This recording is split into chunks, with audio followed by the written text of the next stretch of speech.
In a couple of days, obviously, they're playing Leicester. Before that, then they take on Liverpool, Stevie. So is there suggestions that they will make a lot of changes against Leicester, and that will obviously advance their top four hopes before putting out a stronger team against Liverpool?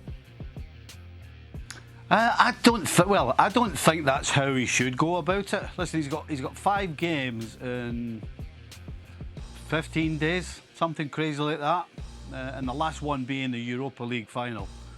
The way I would do it is you win the game against Leicester, and that's you second place. It would take a miracle if they get 3 points against Leicester for Chelsea to go past them, both in points and goal difference. And so for me, that should be what he should be thinking about, not thinking about Liverpool. You know, if he's letting his heart rule his head, then he's doing a disservice to Manchester United. Listen, you win the game against Leicester, and if you get the 3 points, then your focus has to be not the remaining Premier League games, but how do I get my team and how do I keep everybody fit and try and get them fresh for the Europa League Cup final? That's how he should be thinking, not I'll rest a few against Leicester so that we can beat Liverpool. That's not doing a good job if that's how he's thinking. But maybe he's thinking, I'm going to rest some players, Stevie, because they've just played a game. And so we need to give them time to rest up ahead of another game. Leicester comes too soon, and therefore Liverpool comes as a natural fit. But then my point is, go and win that game, and it's done. Then you can rest. But then how many players are going to get injured? How many are going to pull muscles? Why can't you rest them? Oh, but if this happened, if this happened, no, but it's not ifs, is it, Steve? We know that if you're playing games consistently too much, you have to play your 3 games in 4 days. I don't think it's got anything to do with the fact it was Liverpool. I think even if it was the other way around, right, I don't think... Let me tell you what I would do. I play the first team against Leicester. I win the game. I play the reserves against Liverpool. I play the first team against Fulham. I play the reserves against Wolves, and I play the first team against in the Europa League final against Villarreal.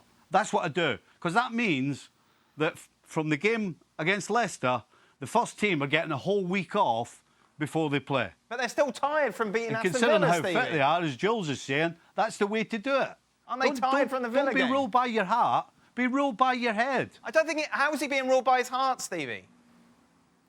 Because if he wants to win the Liverpool game more than anything, that's not doing his job properly. But I don't think there's any suggestion that that's it. That's the reason, isn't it? Isn't it all down to fitness? Isn't it all down to trying to keep his players as fit as possible?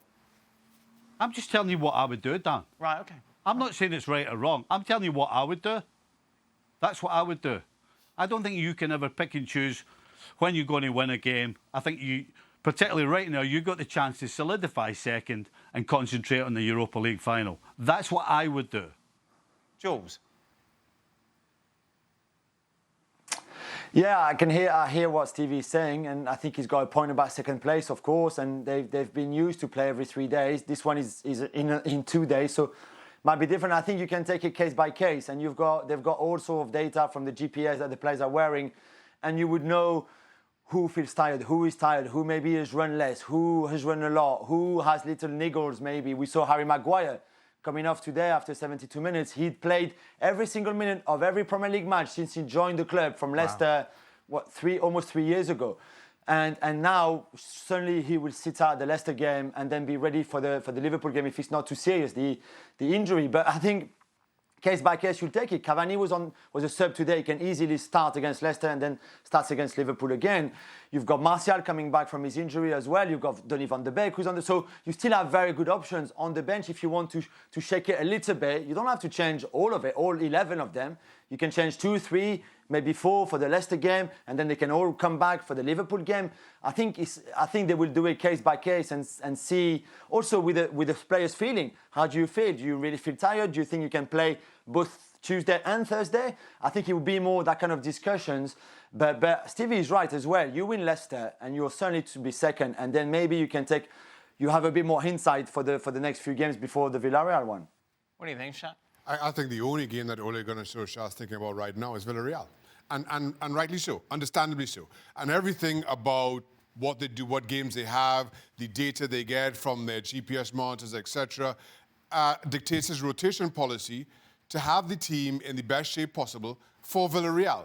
Now, what that means as far as the Leicester game or the Liverpool games, almost pale in comparison.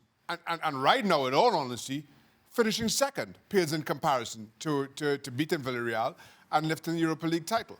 That, for me, is, and rightly so, should be his only focus.